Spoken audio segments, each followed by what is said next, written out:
तो इस वीडियो में हम शुरुआत करेंगे प्रति सूक्ष्म जीवी से। तो नाम से पता लग रहा है प्रति यानी विरोध, या हम कहें ऐसे रसायन जो सूक्ष्म जीवों की वृद्धि को या तो रोकते हैं या उन्हें पूर्णतः नष्ट कर देते हैं, प्रति सूक्ष्मजीवी कहलाते हैं। ठीक है, अब हम चर्चा करेंगे प्रतिजैविक के बारे में। तो प्रतिजैविक का कार्य जो है वो प्रति सूक्ष्मजीवी के जैसा ही है, लेकिन इनका जो निर्माण है वो सूक्ष्म जीवों के द्वारा ही होता है। ये सूक्ष्म जीव जीवाणु हो सकते हैं, कवक हो सकते हैं अथवा फफूंद हो सकते हैं।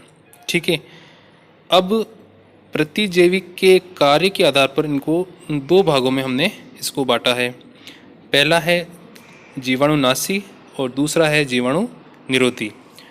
तो जीवाणुनाशी यानी ऐसे प्रतिजैविक जो सूक्ष्म जीवाणुओं को नष्ट कर देते हैं, जीवाणुनाशी प्रतिजैविक कहलाते हैं, जैसे कि पेनिसिलिन और ऑफ्लॉक्सिन।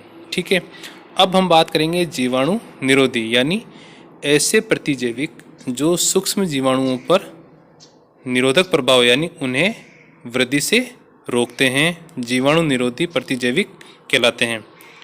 एग्जाम्पल इसके हैं क्लोरोफेनिकोल, एरिथ्रोमाइसिन और टेट्रासाइक्लिन। अब हम कुछ प्रमुख प्रतिजैविक के बारे में अध्ययन करेंगे। तो सबसे पहले हम बात करेंगे पेनिसिलिन की। तो हमें एक चीज़ ये ध्यान रखनी है कि पेनिसिलिन का सर्वाधिक जो उपयोग होने वाला प्रकार है वो है पेनिसिलिन जी। इसके अलावा जो एम्पिसिलिन और एमोक्सिलिन है वो इसका अर्ध संश्लेषित रूप है। और पेनिसिलिन का जो उपयोग है वो हम निमोनिया और ब्रोंकाइटिस के उपचार में करते हैं।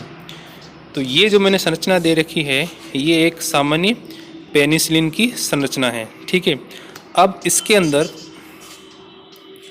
जो ये आर ग्रुप है, इस आर ग्रुप को हम चेंज कर इस आर ग्रुप की जगह पर डिफरेंट ग्रुप को यदि हम जोड़ते हैं तो डिफरेंट प्रकार के पेनिसिलिन हमें प्राप्त होते हैं।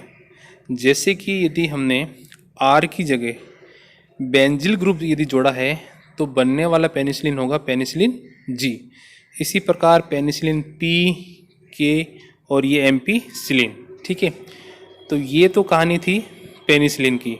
इसी प्रकार एक दूसरा इसका प्रमुख प्रतिजैविक है क्लोरोफेनिकोल।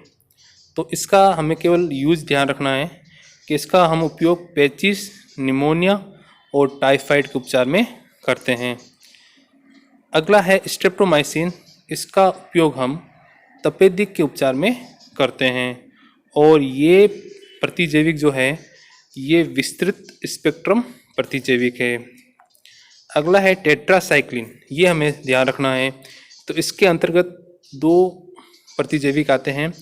ओरियोमाइसिन यानी किसी प्रकार का यदि नेत्र संक्रमण है तो हम ओरियोमाइसिन का उपयोग करते हैं। इसी प्रकार टाइफाइड के उपचार में हम टेरामाइसिन का उपयोग करते हैं। अब हम पढ़ेंगे सल्फा औषधियाँ। तो इसमें केवल हम इतना याद रखना है कि जो ये सल्फा औषधियाँ हैं ये जो हैं वो सल्फेनिलमाइड एवं इसके क्या होते हैं व्युत्पन्न। जैसे कि ये जो पहली संरचना है ये है सल्फेनिलमाइड की। इसमें नाइट्रोजन से जुड़े दो हाइड्रोजन को जब हम डिफरेंट ग्रुप के द्वारा प्रतिस्थापित करते हैं तो बनने वाले उत्पाद इसके क्या कहलाएंगे व्युत्पन्न।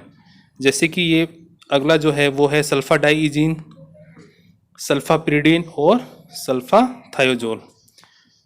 तो ये हमने पढ़ा सल्फा ड्रग्स। अगले वीडियो में हम बात करेंगे प्रति हिस्टामिन या प्रति एलर्जी औषधियों के बारे में।